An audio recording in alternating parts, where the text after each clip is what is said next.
Welcome students to college of computer sciences. आज का हमारा लेक्चर जो कि ICS पार्ट 2 सी लैंग्वेज के ऊपर बनाया गया है, जिसमें हम देखेंगे कि कौन कौन से स्टेप्स हैं एक सी लैंग्वेज के प्रोग्राम को बनाने और उसको रन करने में। हम कौन कौन सी चीज़ें यूज़ करेंगे, कौन कौन से स्टेप्स इन्वॉल्व होंगे इस काम के लिए, तो वो हम देखेंगे इस लेक्चर के अंदर। तो आइए शुरू करते हैं। बेसिकली ये 6 स्टेप्स हैं जिनके अंदर हम जो है ना वो प्रोग्राम को एक शुरू से लेके और एंड तक वो किन किन स्टेप से होके गुजरता है एक प्रोग्राम सी लैंग्वेज का, वो हम डिस्कस करेंगे। तो पहला जो है वो है क्रिएट अ फाइल। हम एक फ़ाइल को किस तरह क्रिएट करेंगे उसके बारे में बताया जाएगा। एडिट अ फाइल, एक फ़ाइल को किस तरह से एडिट किया जा सकता है, सेव कैसे करेंगे, कंपाइल कैसे करेंगे और उसको लिंक कैसे करेंगे एंड फिर एग्जीक्यूट कैसे करेंगे। यानी कि बात यह है कि ये 6 स्टेप्स हैं जो कि हम यूज़ करते हैं सी लैंग्वेज के अंदर किसी भी प्रोग्राम को लिखने, उसको डेवलप करने, उसको क्रिएट करने और उसको एग्जीक्यूट करने के लिए। शुरू से लेके एंड तक 6 स्टेप्स हैं। तो इन्हीं 6 स्टेप्स के ऊपर अगर आप फोकस करेंगे, इन्हीं 6 स्टेप्स को अगर आप याद करेंगे स्टेप बाय स्टेप, एक चीज़ याद रखना, ये हमेशा स्टेप बाय स्टेप होते हैं। कभी ये नहीं होगा कि आप सेव अ फाइल पहले कर लें और क्रिएट बाद में करें, नहीं, या लिंक पहले कर लें और सेव बाद में करें, नहीं। इनको स्टेप बाय स्टेप ही आपने करना है। पहली जो चीज़ पहले है उसको पहले ही करना है, जो सेकंड पे है उसको सेकंड पे ही करना है। तो ये इनका फ़्लो जो है ना वो अपने ज़हन में रखना है कि फ़्लो कैसे है। तो आइए हर एक स्टेप को एक एक करके आगे डिस्कस करते हैं। तो जी पहला स्टेप है जी, हम इसी फाइल को क्रिएट कैसे करते हैं। Step 1, create a file. C language के अंदर मैं जो यूज़ कर रहा हूँ वो टर्बो सी प्लस प्लस है। ये टर्बो सी का कंपाइलर है जो कि मैं यूज़ कर रहा हूँ। बहुत इजी है, नेट से मिल जाएगा आपको। डिस्क्रिप्शन में भी इसका लिंक दिया गया है, आप वहाँ से डाउनलोड कर सकते हैं। अच्छा, use mouse to access file menu और press alt plus F. Shortcut की है फाइल मेन्यू को असेस करने की। यानी कि अगर आप अगर किसी फ़ाइल को क्रिएट करना चाहते हो, नई फ़ाइल को क्रिएट करना चाहते हो, तो उसके लिए आपके पास दो ऑप्शन है। एक शॉर्टकट की, यानी कि आप आल्ट प्लस एफ़ दबा दें तो भी आपकी फ़ाइल क्रिएट हो जाएगी, या फिर आप माउस की मदद से फ़ाइल मेन्यू पे जाके क्लिक कर दें। जैसे कि तस्वीर में दिखाया जा रहा है कि आप फ़ाइल पे आए, फ़ाइल से आपने क्लिक किया और नीचे न्यू आ गया, तो न्यू के ऊपर आप क्लिक करेंगे तो आपके पास एक नई फ़ाइल खुल जाएगी।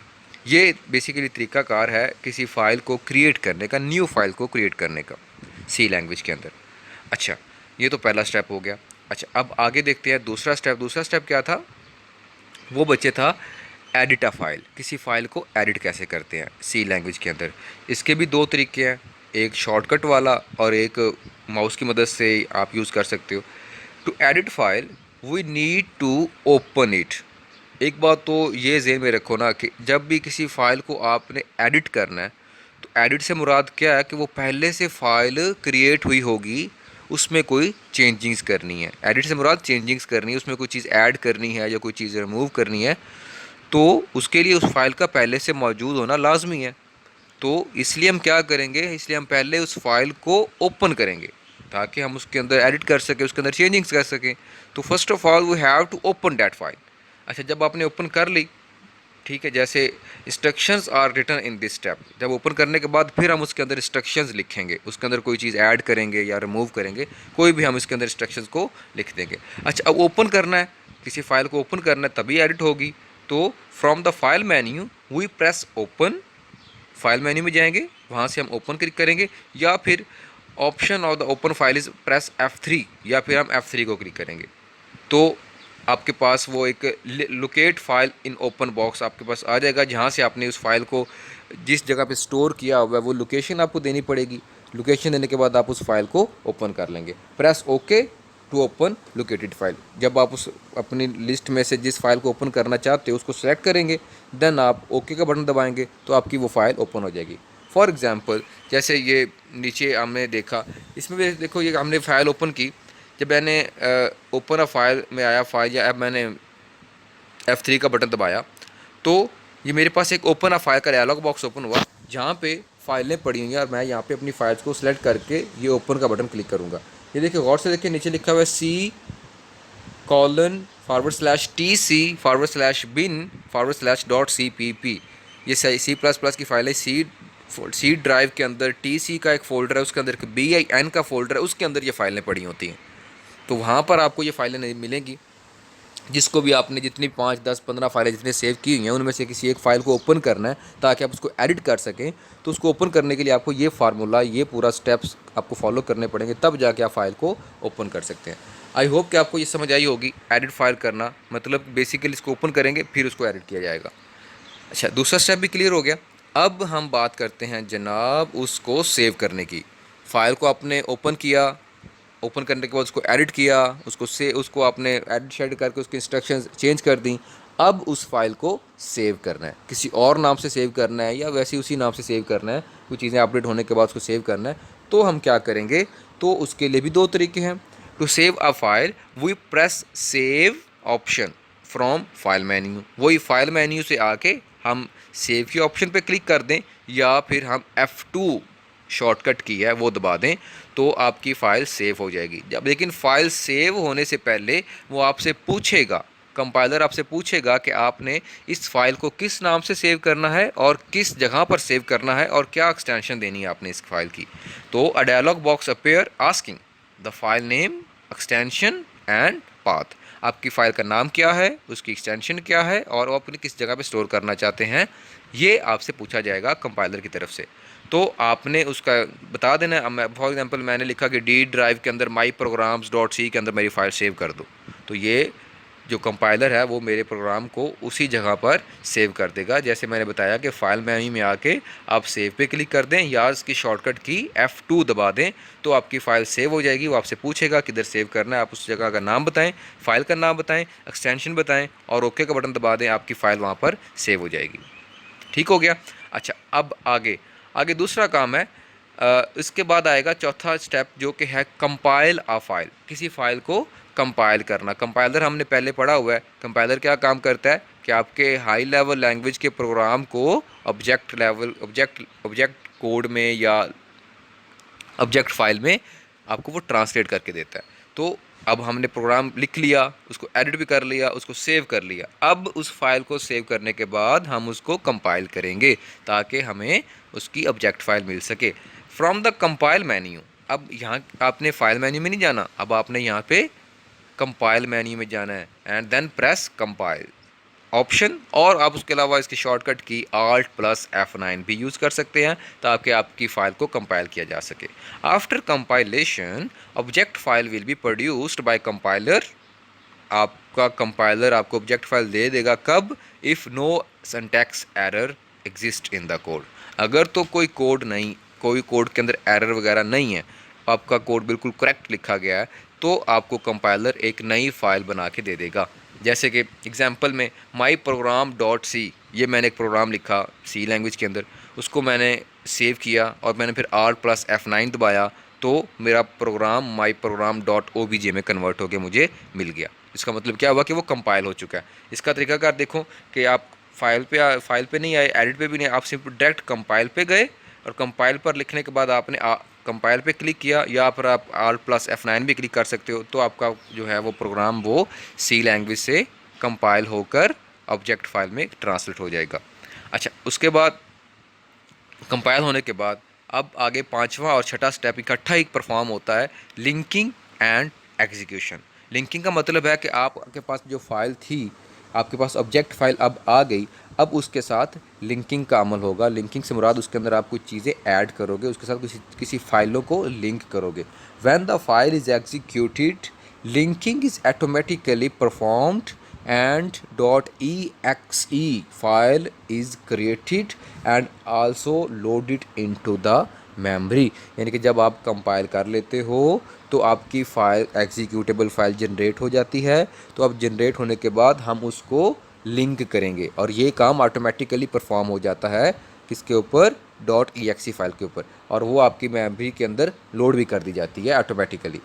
फॉर एग्जीक्यूशन द फाइल, जब आप उसको अब एग्जीक्यूट करना चाहते हो, लिंकिंग तो हो गई, लिंकिंग ऑटोमेटिकली परफॉर्म हो गई, आपके पास एग्जीक्यूटेबल फाइल आ गई, उसको रैम में लोड भी करवा दिया, लेकिन अभी चली नहीं है वो। उसको चलाने के लिए आपको अलहदा से एक कोड, एक इंस्ट्रक्शन देनी पड़ेगी कंपाइलर को कि इसको चला के दिखाओ, इसका रिज़ल्ट दिखाओ क्या आता है। तो उसको रन करने के लिए आप क्या करेंगे, to execute a file select run option from run menu. अब यहाँ पर आपने रन मेन्यू में जाना है और वहाँ से आपने रन के ऑप्शन पे क्लिक करना है या फिर कंट्रोल प्लस F9 की शॉर्टकट की दबानी है, तो आपका जो प्रोग्राम होगा वो रन हो जाएगा। उसके बाद आपको कोई ना कोई मैसेज या जो भी आपने इंस्ट्रक्शंस लिखी हैं उनका रिजल्ट दिखेगा। तो यहाँ पर आपने जैसे तस्वीर में दिखाया जा रहा है कि आप रन पे क्लिक करेंगे और रन पे आके नीचे रन मेन्यू में आके फिर आपने नीचे रन को ही क्लिक करना है या फिर आप कंट्रोल प्लस F9 को क्लिक करेंगे तो आपका जनाब जो है वो प्रोग्राम रन हो जाएगा और आपको इसका रिज़ल्ट दिख जाएगा। आई होप कि आपको ये सारे स्टेप्स जो है वो समझ आए होंगे। तरतीब से इनको याद करना है, तरतीब से इनको आपने जो है ना वो अपने ज़हन में बिठाना है। और एक और बात कि इसके मतलब अगर आपको कोई इशू है, कोई आपको इसके मतलब कोई प्रॉब्लम है तो आप कमेंट्स करें ताकि आपको गाए बगाए इसके मतलब आपको अपडेट किया जा सके। और दूसरी बात कि चैनल को सब्सक्राइब करना बच्चे मत भूलिएगा, क्योंकि आपके चैनल के सब्सक्राइब करने से और आपके कमेंट करने से हमारा जो मोराल है वो बढ़ता है और हम आपको और ज़्यादा अच्छे तरीके से गाइड करते रहेंगे इंशाल्लाह। अच्छा, आगे देखते हैं। आगे अब आता है एक और बात के जो कि बहुत ज़्यादा इंपॉर्टेंट है। ये तो हमने पीछे सारे स्टेप्स पढ़े। अब बेसिकली इनका जो फ़्लो है, फ़्लो ऑफ एग्जीक्यूशन, एक सी प्रोग्राम किस तरह से स्टेप बाय स्टेप आता है और वो चलता है, जो हमने पहले तो डिस्कस कर लिया, लेकिन अब इनका एक फ़्लो चार्ट की मदद से डिस्कस करते हैं। फ़्लो चार्ट की मदद से इसको और ज़्यादा अच्छे तरीके से समझने की कोशिश करते हैं।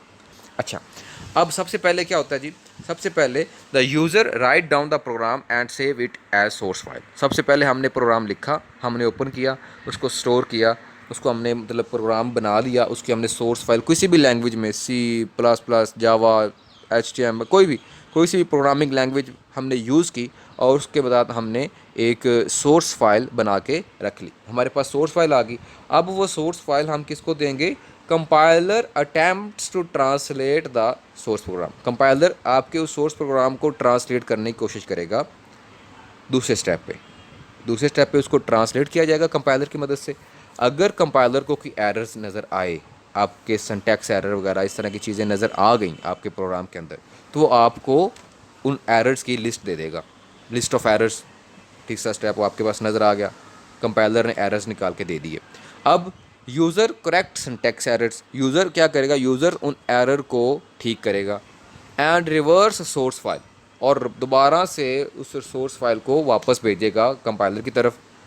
कंपाइलर उसको दोबारा से ठीक करेगा, दोबारा से फिर चेक करेगा। अगर फिर एरर्स आए तो फिर वो लिस्ट ऑफ एरर्स की तरह निकाल के दे देगा यूज़र, फिर उनको ठीक करेगा, फिर दोबारा रिवर्स करेगा। ये अमल उस वक्त तक चलता रहेगा जब तक आपके एरर्स बिल्कुल ख़त्म नहीं हो जाते, जब तक आपका प्रोग्राम एरर फ्री नहीं हो जाता। जैसे ही आपका एरर फ्री प्रोग्राम हुआ, कंपाइलर ने आपके ट्रांसलेट किया सोर्स प्रोग्राम को और आपका प्रोग्राम बिल्कुल ठीक है, तो वो आपको एक नई ऑब्जेक्ट फाइल नीचे बना के दे देगा। नई ऑब्जेक्ट फाइल आ गई। अब इस ऑब्जेक्ट फाइल के साथ हम क्या करेंगे? The linker links the object file with corresponding library files और अदर ऑब्जेक्ट फाइल्स। अब लिंकिंग होगी इस ऑब्जेक्ट फाइल के ऊपर। जब आपके ऑब्जेक्ट फाइल रेडी है तो लिंकर आपकी लाइब्रेरी फाइल्स या हेडर फाइल्स को इस ऑब्जेक्ट फाइल के साथ अटैच करेगा। जैसे ही उसने अटैच किया, आपके पास एक एग्जीक्यूटेबल फाइल आ गई, जैसे हमने बात की। उसके बाद एग्जीक्यूटेबल फाइल बनेगी। एग्जीक्यूटेबल फाइल लोड कर दी जाएगी रैम के अंदर। लिंकिंग करने के बाद उसके बाद उसको लोड किया जाएगा और लोड करने के बाद आपकी वो file executable file in memory में आ गई और यहाँ से उसको चला दिया जाएगा। ठीक हो गया। आई थिंक आपको ये सारा स्टेप ऑफ फ्लो एग्जीक्यूशन समझ आया होगा। तो इसको ज़रा ज़हन में रखिएगा, ये बहुत इंपॉर्टेंट क्वेश्चन है। ये ICS पार्ट 2 बच्चे जो हैं वो इस क्वेश्चन को लाजमी याद करें। ये इंपॉर्टेंट भी है, पेपर में लग भी जाएगा। फ्लो भी आना चाहिए, स्टेप्स बाय स्टेप आपको सारी चीज़ें पता होनी चाहिए। आई होप कि आपको लेक्चर समझ आया होगा। अगर कोई इशू है तो आप कमेंट्स में आपको मुझे लाजमी बताइएगा। Thank you so much students for watching, और आप देखते रहिए और सब्सक्राइब कीजिए और हमें दुआ में याद रखिएगा। अल्लाह हाफिज़।